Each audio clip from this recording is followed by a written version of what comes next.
Saludos amigos, amigas, bienvenidos a este espacio Voz Democrática de la Diputación Nacional de Alianza País que encabeza el diputado Pedro Martínez.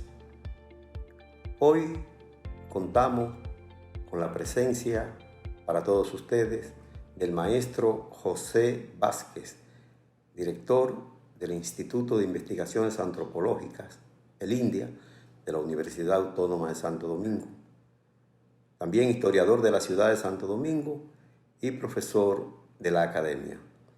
El profesor Vázquez también Premio Nacional de Historia. Muchas gracias, profesor Vázquez. Bienvenido. Gracias, Pedro, por invitarme. Saludos a la audiencia y a todos tus seguidores públicos en general. Sí, hoy vamos a hablar de un tema interesante.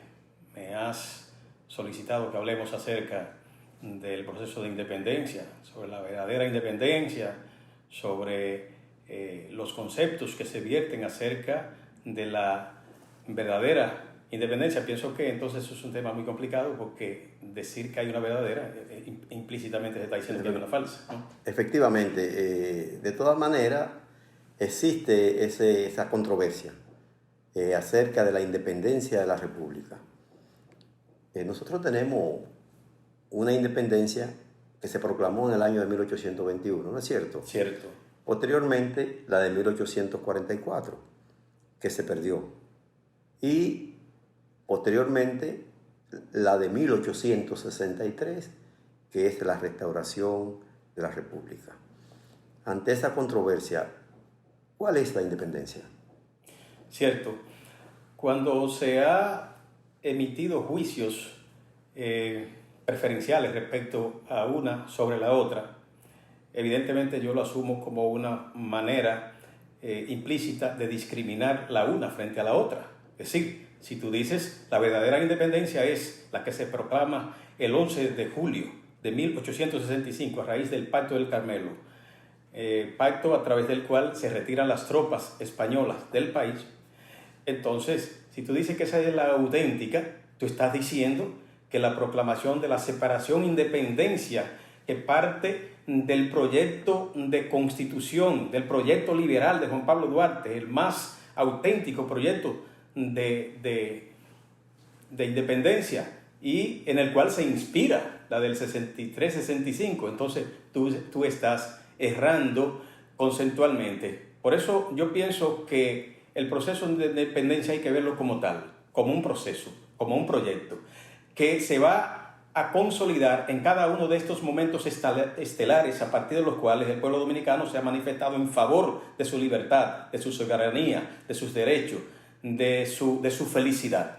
Y en ese sentido, el primer ensayo que tenemos, ya tú lo has dicho, es la llamada independencia efímera, que por su brevedad ha dado en llamársele independencia efímera, que dura apenas 39 días y que fue proclamada por el licenciado José Núñez de Cáceres, quien también tuvo el honor de ser rector de la Universidad Santo Domingo, hoy Universidad Autónoma de Santo Domingo, y que surge a raíz de una crisis de gobernabilidad y de identidad, de indefinición que acogotaba, que estremecía, que perturbaba al pueblo dominicano. ¿Por qué? Y yo pienso que ahí tenemos nosotros que hacer una parada para definir el contexto en el marco del cual se proclama la independencia efímera el 1 de diciembre de 1821. O sea, entonces, ¿era Núñez de Cáceres un patriota? Bueno, eso hay que dejárselo al juicio de la historia. Me parece que es valioso. El ejercicio de Núñez de Cáceres es valioso. Y si había espíritu patriótico o no en su gesto, yo pienso que tiene que ser juzgado a la luz de lo que permitía el contexto. Yo pienso que él hizo un esfuerzo ponderable, un esfuerzo respetable, hizo un papel protagónico digno del mayor encomio, independientemente de que él no proclamara la abolición de la esclavitud, y sin embargo es Jean-Pierre Boyer el que tiene que proclamarla a partir del 9 de febrero de 1822, cuando a raíz del fracaso de la adhesión, de la incorporación de el Santo Domingo de Haití, el Estado independiente de Haití español. Se incorporó a la Gran Colombia, dirigida por Simón Bolívar, el Libertador. Entonces hubo que abrirle espacio a las fuerzas interventoras haitianas que, encabezadas por Guayer, pues yugularon al pueblo dominicano, que ya era el pueblo dominicano, durante 22 años, desde 1822 hasta 1844, justamente de febrero a febrero. Faltaron apenas días, porque es el 9 de febrero de 1822 y se van de manera oficial el 27 de febrero de 1844. Muy bien, entonces quiere decir que hay méritos, definitivamente, es meritoria la acción innegable, de 1821. Innegable. Hay que tener cuidado para descalificar, porque es muy fácil ahora decir, además Núñez de Cáceres no podía decretar la abolición de la esclavitud, porque ¿con cuál fuerza? Entonces se estaría enfrentando a una clase social que eran los ateros, que eran los colonos, frente a los cuales él sencillamente era uno. Él era una figura política, él no era el poder. Entonces, la independencia no se decreta. La independencia no es un evento que surge de la voluntad de un sujeto, de un individuo. Por eso es un proceso que tiene que ver con el nivel de conciencia, con el grado de asimilación de su destino, de los derechos, tanto en términos individuales como colectivos que tenga determinado pueblo. Y en ese sentido, el pueblo dominicano empieza este proceso a raíz de la ocupación de Francia, Santo Domingo, que fue el gobierno de Juan Luis Ferrán, que inicia en 1802 y culmina en 1808 a raíz de la guerra de reconquista que inicia Juan Sánchez Ramírez y que fue el que anexó la república, la isla, la colonia a España a raíz de la Junta de Bondillo, de la decisión que se tome en la Junta de Bondillo, donde hubo que deliberar el destino que se le daría a la colonia, luego de que hubo una contradicción entre los independentistas auténticos que estaban representados por Cristóbal Guber y Ciriaco Ramírez, que defendían la independencia definitiva, la ruptura con la adhesión o anexión a cualquier colonia, a cualquier potencia. Entonces, como las élites que representaba Juan Sánchez Ramírez estaban en posición de mayoría, independientemente de que la mayoría del pueblo, de los mulatos, de los libertos y de los negros, se adherían a la decisión, a la proclama de Ciriaco Ramírez, que era justamente del sur, entonces esto no pudo ser y se proclama en la Junta de Bondillo el llamado periodo de la España boba, que va a culminar justamente el 1 de diciembre de 1821, cuando se proclama la independencia efímera, donde Núñez de Cáceres nos independiza de España. Pero al no proclamarse la abolición de la esclavitud, entonces ese fue el revés, ese fue el déficit que se le ha visto, que se le ha cuestionado a esa independencia. No, pero fue una independencia. La propia ocupación fue una independencia de las fuerzas haitianas es lo que detiene ese proceso que no se sabrá nunca cómo habría concluido. De todos modos, luego de la independencia de febrero 27 de 1844, pocos años después, viene la anexión nuevamente a España. 17 años después. Y luego vuelve otra vez el pueblo dominicano a luchar por independencia y, como tú dices, 1863, 1865 se produce la guerra de la restauración de la República. O sea, ¿es la Tercera República? ¿Es la Segunda República? La Segunda República. Entonces, esa característica surge en 1924 a raíz del retiro de las tropas estadounidenses que ocuparon el país de 1916 al 24. Entonces, se le llama Tercera República, gobierno que inicia Horacio Vázquez. Bien, del pero 24 al 30. Fíjate, ahí hay el fenómeno. Los restauradores, héroes, patriotas, estas controversias necesarias o no que se producen en el quehacer intelectual dominicano, a veces hay quienes dicen, bueno, el verdadero padre de la patria es Gregorio Luperón. Y eso encuentra aposento también en el hecho de que nosotros no tenemos un padre de la patria como la mayoría de las naciones, sino que nos proclamaron tres: Duarte, Sánchez y Mella. O sea, la paternidad de la patria, ¿en quién definitivamente descansa y por qué? Así brevemente. Sí, Ese es un tema muy controversial. Sin embargo, yo pienso que a la luz del concepto paternidad, a la luz del concepto creación, tomar la iniciativa para que algo surja, para que algo nazca, que es lo que da origen a un proceso. Un padre de la patria no puede ser el que más aportó necesariamente, el que más se sacrificó, el que dejó huella con un mayor derroche de heroísmo, de sacrificio. No es eso.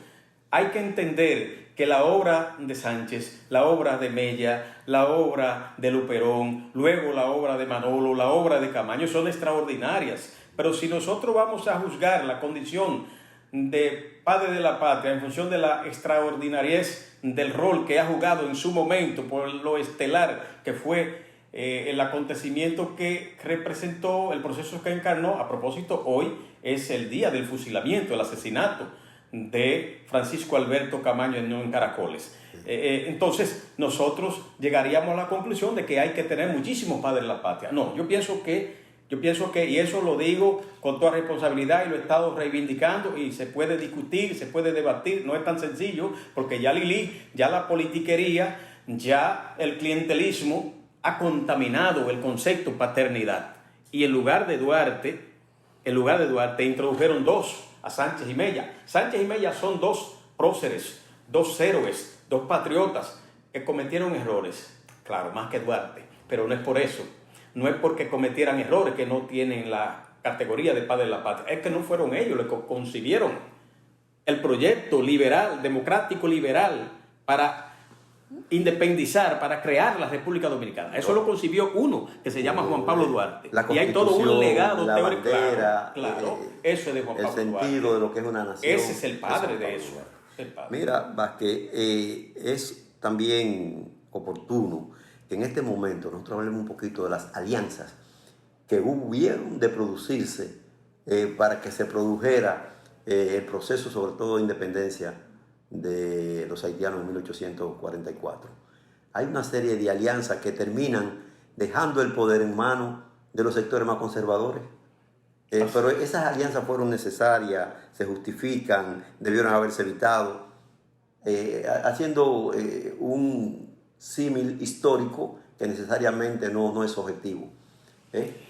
Y en abono, sobre todo, a lo que son las generaciones presentes y el camino que deben encaminar para la creación de un Estado más liberal, más democrático, más equitativo. Sí, muy buena pregunta. A mí me parece que la visión dogmática de los procesos políticos, de los procesos sociales, de los procesos históricos, nos impide avanzar. Yo pienso que la visión esquemática, la visión doctrinaria, religiosa de los procesos es un obstáculo, es un perturbador que nos mantiene limitados hacia el alcance de los objetivos últimos, de las utopías más elevadas. A mí me parece que en cada momento las alianzas son necesarias. Y si partimos de la formación social del pueblo dominicano, si partimos del contexto en el que predominaron las ideas conservadoras, las ideas de los ateros, las ideas oligárquicas, con quienes íbamos a aliarnos, que eran los que tenían los recursos, eran los que tenían los medios, eran los que tenían la fuerza, eran los que tenían el arraigo, el poder, el prestigio, eras a quienes seguían. ¿Quién seguía a Duarte? Los trinitarios. ¿Quién seguía a Duarte? Toda esa juventud, los filorios, esa juventud soñadora que entendía que ciertamente necesitábamos una patria, que necesitábamos un Estado, que necesitábamos soberanía, que necesitábamos una personalidad nacional, que necesitábamos ser independientes. Pero al margen de esas ideas brillantes estaban unas limitaciones en contra de esas ideas, unas limitaciones materiales que le impedían a los trinitarios llevar a cabo su proyecto. Por eso fue necesario hacer una alianza con los ateros encabezados por Pedro Santana, Ramón Santana, Bobadilla y un conjunto de intelectuales, dentro de los cuales luego se destaca Manuel de Jesús Galván, que eran hispanófilos, que eran de mentalidad colonialista. Entonces, era indispensable Y consumaron a la postre esos sectores la vuelta otra vez a... Claro que sí, con lo de la anexión el 18 de marzo de 1861, todo este alegato de toda esta ideología colonialista exhibida por Manuel Jesús Galván en sus principales escritos, justifica la anexión bajo la promesa de que en la condición de provincia ultramarina que ostentamos durante el tiempo de 2 años, 4 años, Sí, 4 años. 1861, 1865, no 5 completos. Sí. Entonces, nosotros estaríamos mucho mejor, pero cuando la realidad le dio en la cara al pueblo dominicano, y el pueblo dominicano se sintió traicionado, se sintió engañado, entonces el pueblo dominicano reaccionó en estampida en contra de Pedro Santana y en contra de los españoles, y decir que ciertamente hubo un factor cultural, un factor de adhesión, un factor de identidad, un factor sentimental por parte del pueblo dominicano al aceptar este regalo envenenado, porque el pueblo dominicano estaba enamorado de alguna manera todavía de la madre patria, porque la guerra febrerista, la guerra separatista no fue contra España, fue contra los haitianos. Entonces, claro, del 44 al 61, en que se proclama la anexión, hay 17 años que fueron 17 años de acoso, de abandono, de confrontación, de una confrontación sangrienta en la que finalmente nosotros vencimos a los haitianos.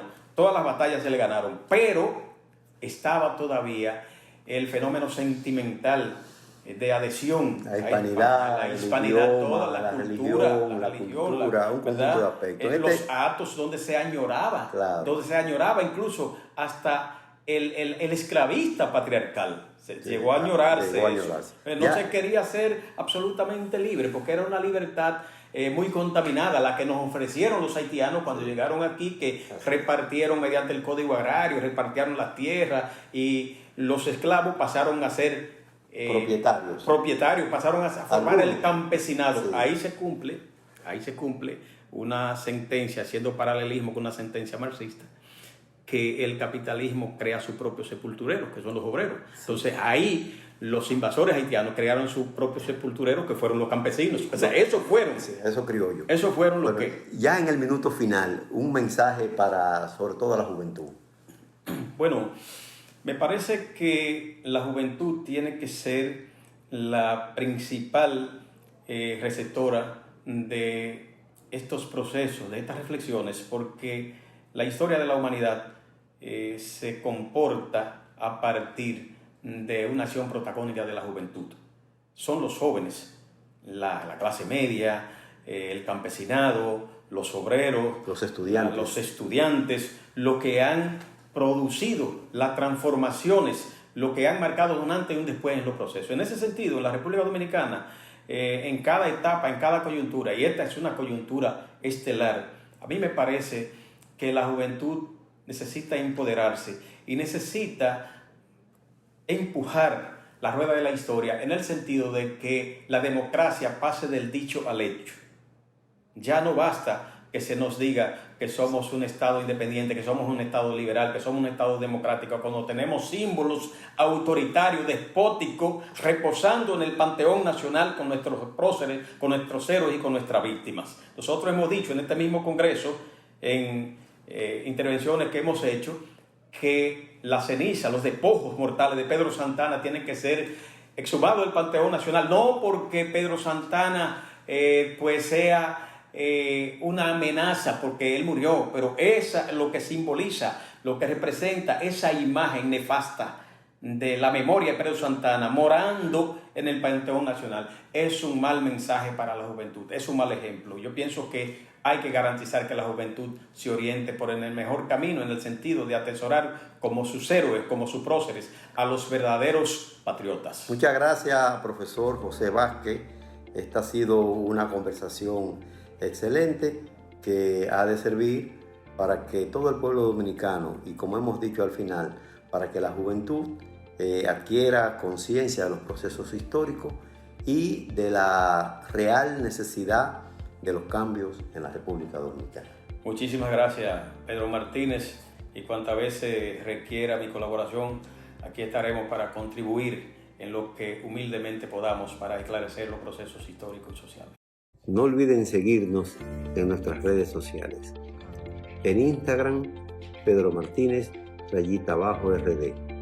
En Twitter, P Martínez, _RD. Y en Facebook como Pedro Martínez. Hasta la próxima.